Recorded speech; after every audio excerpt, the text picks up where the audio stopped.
Long ago, in the heart of the land, there was a village called Obiagu. It was a peaceful place, surrounded by forests and flowing rivers. In Obiagu, both men and women could rule, for the people believed that leadership was a gift from the gods, not bound by gender. King Obi, the ruler of Obiagu, was a kind and wise man. He had two daughters, Adaeze and Amaka. As he grew older and weaker, King Obi knew his time as ruler was ending. So before his passing, he declared that his first daughter, Adaeze, would be queen after him. The people of Obiago were happy because Adaeze was brave, clever, and loved by all. But not everyone was happy. Chief Oba, King Obi's younger brother, was furious. He had always believed that only a man should sit on the throne. Years ago, the chief priest had given him a chilling prophecy. A mighty female ruler of the king's lineage will redeem Obiago and lead it to greatness. Chief Oba hated the prophecy, for he hoped that one of his 6 sons would one day be king. He had killed the chief priest to prevent news of the prophecy from getting to the king. He vowed to do whatever it took to stop a woman from ruling Obiago. When King Obi fell gravely ill and died, Chief Oba saw the chance to carry out his plan. On the night before Adaeze's enthronement, Oba prepared a deadly poison. Being wicked at heart, he tricked Princess Adaeze into drinking it, believing she was drinking a potion for fortification against evil. By dawn, the village mourned the sudden death of their future queen. Princess Amaka, the second daughter, was chosen to take Adaeze's place. But before she could be crowned, Chief Oba asked to see her to reveal some secrets about the throne to her. What Amaka was unaware of was that Chief Oba had arranged a group of local assassins to ambush her and the maidservants on their way to see him. She was killed during the ambush.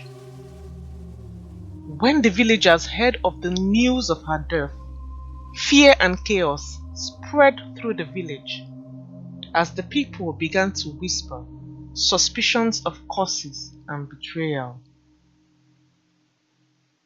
With no one left to rule, Chief Oba declared himself king.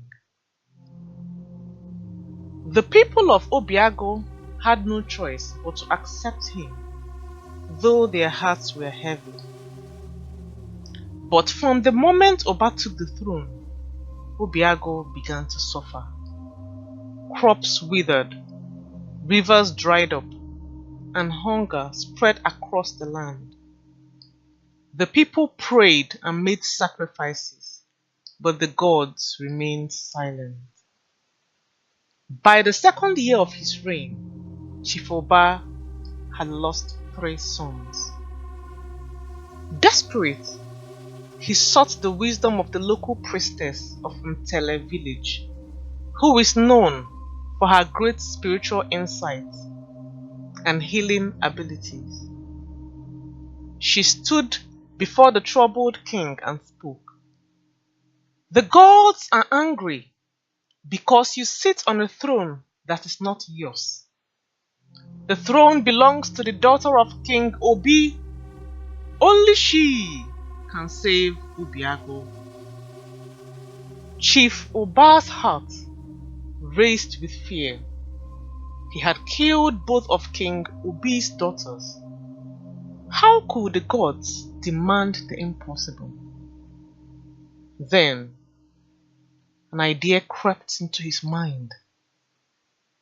He decided to make his own daughter Uchi queen.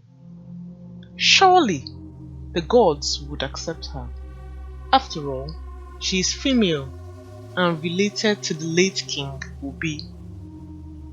The day of Uche's enthronement arrived. The villagers gathered around the great square, their faces filled with hope and curiosity. As the ceremony began, Uche knelt to receive the crown. When she bent her head, the back of her neck was exposed, revealing a large, unmistakable birthmark. Suddenly, the oldest midwife in the village gasped and screamed. "That mark!" she cried. "It is the birthmark of King Obi's first daughter." The crowd fell silent. Confusion and shock spread like wildfire. Chief Oba's face turned pale as the midwife explained. Many years ago, on the night of the birth of King Obi's first daughter and Chief Oba's daughter, there had been a mix-up. That fateful night, a raging storm had descended upon Obiagu. Thunder roared and rain poured as two cries of newborns echoed through the king's palace. The midwife who attended the births was young and nervous, her hands trembling as she carried out her duties. Both babies were born under extraordinary circumstances. King Obi's wife had struggled through a difficult labor, and her daughter was born weak and fragile. At the same time, Chief Oba's wife had given birth to a strong and healthy baby girl. Fearing that the frail child might not survive the night, the midwife, overwhelmed by pity and a misguided sense of duty, switched the babies, believing she was giving the royal family a stronger heir to secure the lineage she thought no one would ever know. But the midwife's action weighed heavily on her heart. Though she kept her secret for years, she often prayed to the gods for forgiveness. When she saw the birthmark on Uche's neck, her guilt erupted, and the truth she had buried deep within finally came out. The daughter Chief Oba had raised as his own, Uche, was actually King Obi's child, and the daughter he had poisoned was his own flesh and blood. Chief Oba's legs trembled and tears streamed down his face. The weight of his crimes crushed him. He had not only betrayed his brother's trust, but also destroyed his own family. The villagers turned their backs on him, their anger and grief too deep to contain. Uche, now revealed as the rightful queen, stood tall and proud. Though her heart ached for the truth she had just learned, she vowed to fulfill her destiny. She ascended the throne, and with her wisdom and kindness, the gods smiled upon Obiagu once more. The rains returned, the crops flourished, and peace was restored to the land. As for Chief Oba, he spent the rest of his days in solitude, haunted by the choices he had made. The story of his greed and the prophecy of the chief priest became a lesson passed down through generations, reminding all of Obiago that the truth cannot be hidden forever and that destiny always finds its way. Thank you for watching.